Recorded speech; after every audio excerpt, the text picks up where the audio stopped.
Have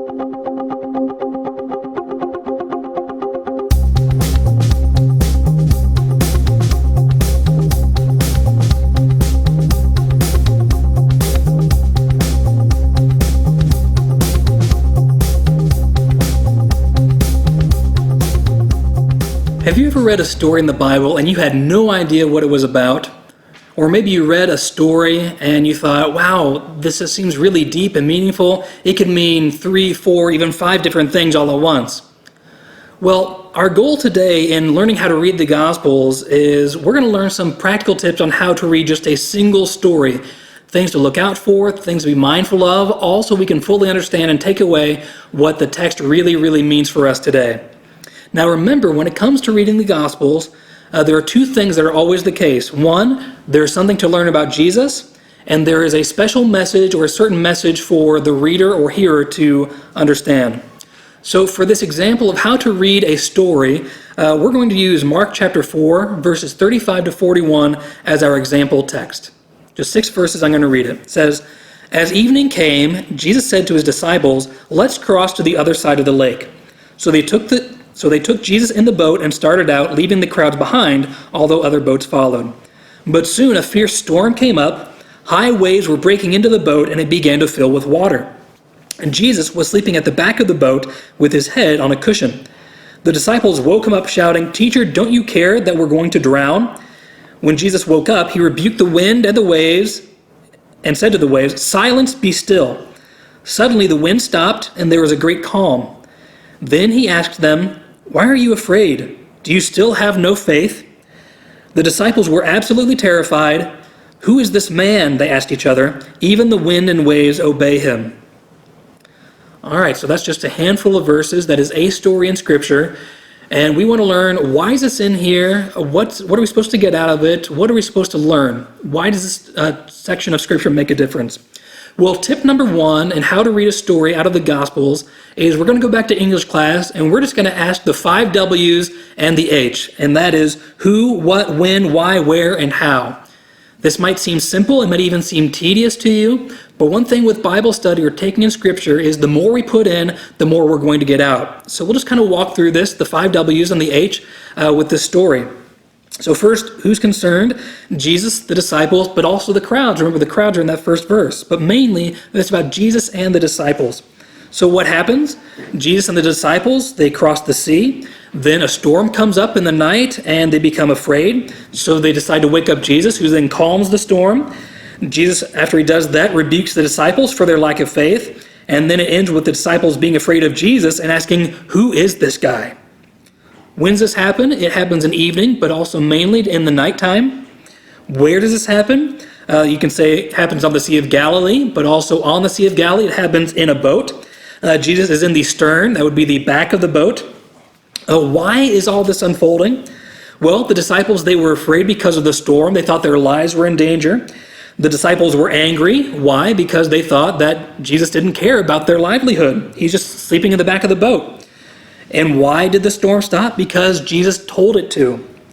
And then the disciples continue to be afraid for a different reason. Why? Because they've just seen that this guy they're following, Jesus, seems to have authority over weather. A good reason to be afraid. So then you can get into the how, and you can take this in any number of directions, but kind of how or what's the means by which all this happens. So how did the disciples rebuke Jesus? With a question. They says, "Don't you care that we're going to drown?" How does Jesus calm the storm? He just spoke it. He just spoke a word. Be still, quiet, or silence. And how does Jesus rebuke the disciples? With a question. Why are you afraid? Do you still have no faith?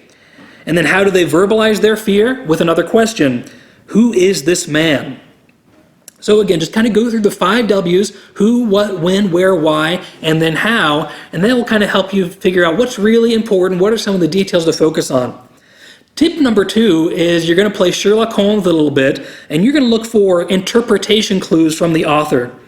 Now, oftentimes, and this is true with most sections, it doesn't have to be the Gospels, but one thing is oftentimes a clue to what the story is about comes at the end of the story.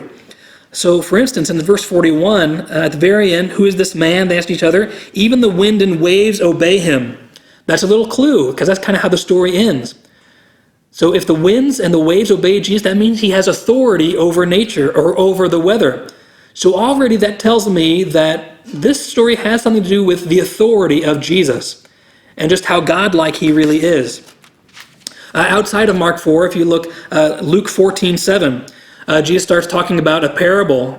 And if you look at Luke 14:7, you can probably guess this is probably going to deal with pride or humility. Also, Matthew 5, verses 1 and 2, it's right before Jesus gives the Sermon on the Mount. It says that he leaves the crowd and he starts talking to disciples, and then he gives his Sermon on the Mount. What that tells us is probably all the material in the Sermon on the Mount is probably for those who are already following Jesus and not those who are just checking him out. Lastly, Matthew 19:30, when Jesus talks to the rich young ruler who went away sad because he had many possessions. The last thing Jesus says in that section is, the last will be first and the first will be last. Well, since that ends the story, that line probably has a lot to do with what came before it. So again, just look for these little clues, because sometimes the author will just all but say, here's what this section is really about. And then tip number 3 is look at the dialogue. Depending on where you are in the gospel, sometimes it's just narrative or details, just telling, hey, they did this thing, they went from here to there.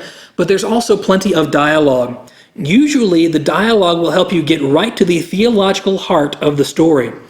So from Mark 4, verses 35 to 41, back to our example text, we're going to take out everything except the dialogue. So here's how it looks. Verse 35, let's cross to the other side of the lake. Verse 38, teacher, don't you care that we're going to drown? 39, silence, be still. Verse 40, why are you afraid? Do you still have no faith? And verse 41, who is this man? Even the wind and waves obey him. Turns out, even though all the details are helpful and no words in Scripture are wasted, if you look at just the dialogue, you can pretty much take out what it is we need to learn. Now, there are many other tools and tips to use, but again, they are look for the 5 W's and the H, who, what, when, where, why, and how. 2, look for clues from the author as far as how we should interpret things.